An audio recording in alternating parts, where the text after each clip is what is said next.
Чао. Здравейте всички! Marhaban bil jamia. Всем привет! Bonjour à tous.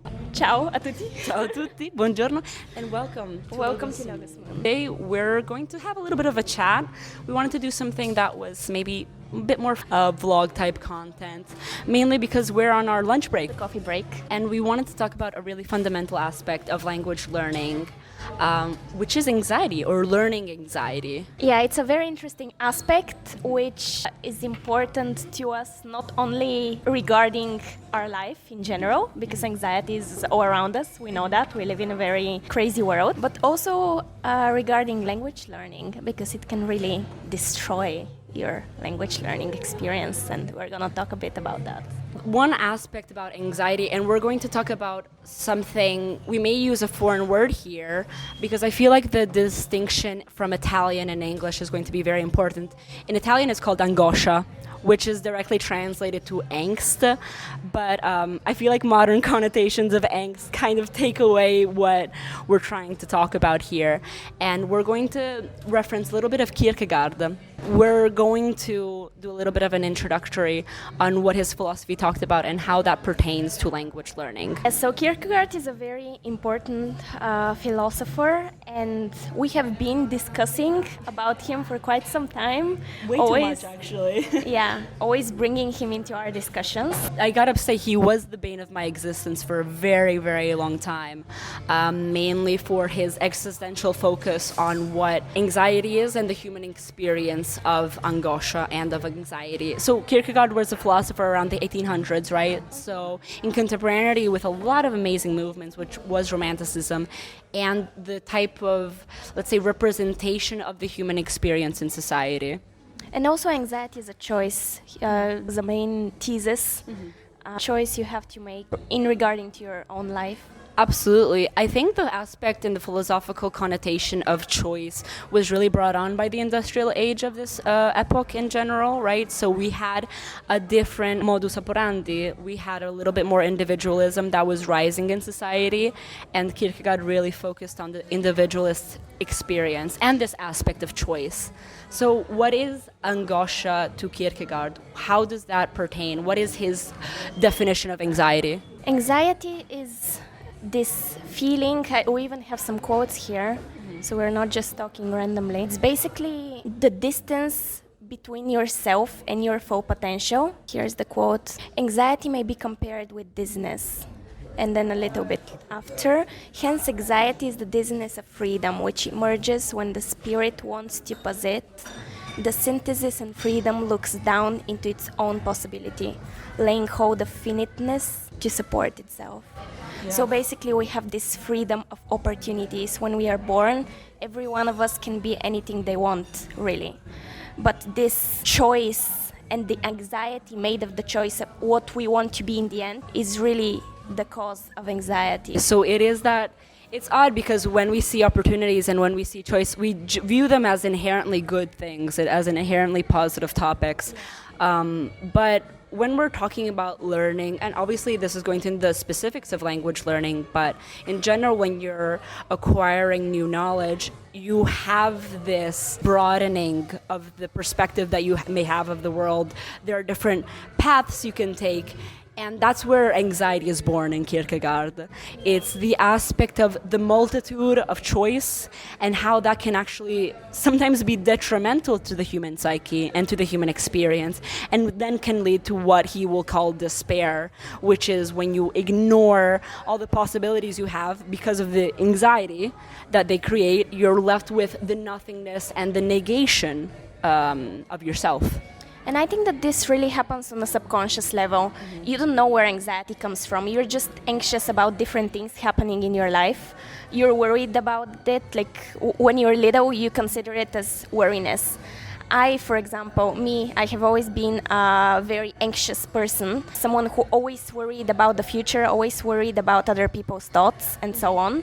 But it was also a very internal part of myself. I would never show to other people that I was anxious. So anxiety is really something that one has to understand themselves, and it's a journey you have to go through an internal journey. You really need to dive into your own being and into your internal world in order to realize it's not to escape from reality, but really understand it, comprehend it, and bring consciousness into your existence. And from my experience, that's the only way to defeat. As I said, I don't want to use words which neglect the importance of anxiety in our lives. But Which is something, and I'm sorry to interrupt you, but we want to talk about the importance of anxiety and the importance of negative emotions, which we may see also in a little in a later video where we wanted to talk about Byung-Chul Han's the society that negates, suffering. But we'll get to that maybe in a future video. But anxiety is a fundamental part and a fundamental aspect of the human experience. You can't avoid it. What really propagates anxiety is the fact we try to not think about it. We try to also give the responsibility onto an external entity to make the choice for us, because when you have the possibility, when we're talking about paths and possibilities, the human trait that anyone intrinsically has, and not an aspect of privilege in general, but when you have so much that the human experience can give you, where do you really define yourself? Where do you find yourself? And it is in the beauty of this journey, actually, and in the comprehension of this positive, in reality, suffering. I think it's a positive suffering. I know that sounds like an oxymoron. It is something that makes you grow and makes you understand yourself in a way. yeah, it's very abstract if you think about it. What most people do, or how most people proceed with anxiety, is they really limit their mindsets. They start putting limits to their own existence in order to move easier throughout the world. It kills the being. This kills who you internally are. And how does this connect to language learning? There's a quote here by Kierkegaard that I'll read to you verbatim. If at the beginning of education she misunderstands the anxiety so that it does not lead him to faith but away from faith, then he is lost. Here obviously Kierkegaard is going to focus on the word faith, but I want to take this interpretation, look at it in a more modern perspective and a little bit of a less religious connotation. It leads us away from the actual true knowledge. Let's see a practical example, right? So one thing that I really dislike hearing in general in language learning is the aspect of, I'm not going to be perfect, right? You're posing that into a non-existent future, and so you're psychologically and temporally as well distancing yourself from that aspiration.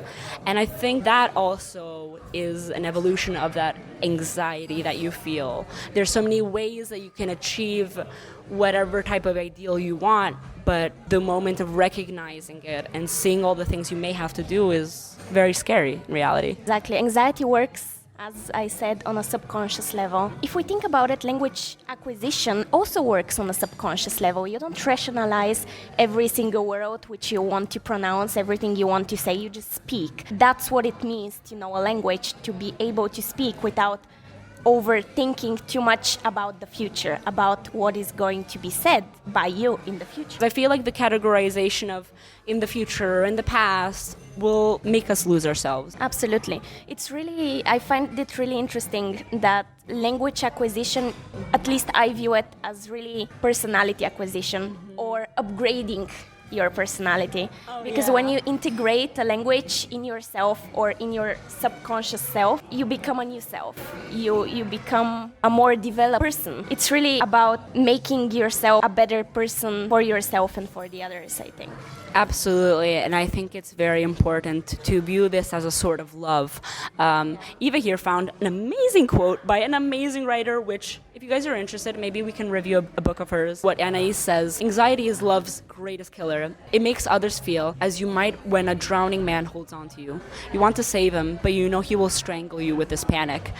And that's also the corruption of love. And we're not only talking about interpersonal love, we're talking about love on a very non-tangible aspect. Love of something, of a love of subject, of Sophia, literally, right? The love of knowledge. You can't have conditional love with knowledge. You can't say, I love this only if I'm good at it.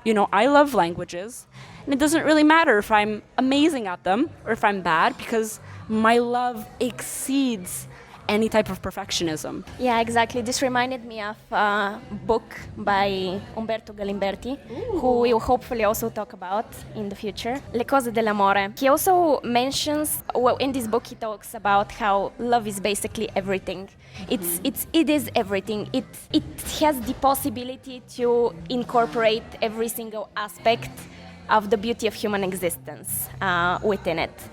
And I wanted to relate that to what Socrates says and says about love. He says philosophers don't really know things, and by knowing things he's referring to this rational type of knowledge. But they have the ability to understand when people's beliefs are not strongly set in a good principle, literally right principle. Love is the only right principle according to Umberto Galimberti, because it has everything inside of it. And that's why even in our previous videos, you need to understand where you're coming from. You need to understand why you're doing something. We both know, and we're very conscious of this aspect of wanting to do something for economic gain, whatever it may be. But you have to understand that is limiting, because that will be conditioned by a specific expectation you may have. It's really important to understand what your expectations are and to not lower your expectations, but understand that expectations are a limited view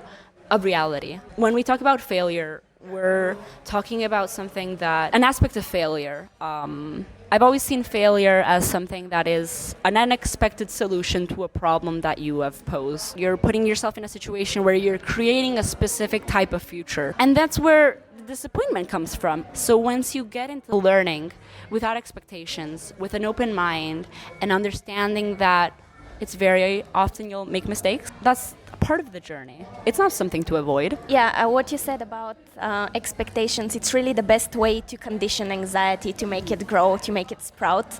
And it takes a lot of time to understand that. Sometimes you really have to reach a limit of yourself, of your possibilities, because your mindset is so conditioned to always think in the future, to think about expectations, to prepare itself for the future. You have to reach a limit, a crisis, to come to a point where you cannot live in this way anymore, in order to understand that the present moment is the only thing we have.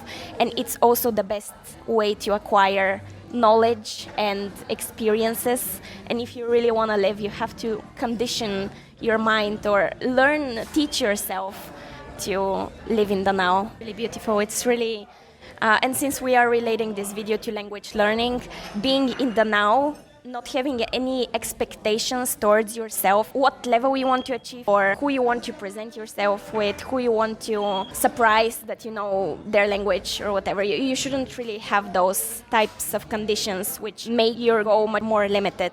Because if you only think about, I want to learn this language in order to prove myself, then you're really not working towards language acquisition goal, but rather external side of things. Once you're able to accept failure from yourself, it's going to be very different, and you're going to be free. And I think that even if we go al di là of what you just said, beyond what you just said, we realize that there is not really such thing as failure. And it takes experience and it takes practice to understand that everything that happens to you can be taken as a lesson to learn, something to learn from, because we are the one who define failure for ourselves. And you need to realize that you can change this definition of failure that you yourself has conditioned yourself to believe in. You have to understand that even your concept of failure is subjective. Your failure will never be my failure, and my failure will never be your failure. And even in that, there is a liberty. No one is going to judge you as harshly as you judge yourself. So try to understand where your own thoughts and mechanisms come from, and you'll see that language acquisition learning in general will come much more easily. So have you guys ever read anything, and do you experience anxiety in your daily day? Talk to us about it. Tell us your experience, and we'll reply as soon as possible in the comments, and maybe even make a little part 2 of this video. Thank you so much. Bye bye. We'll see you next time. Bye. Ciao.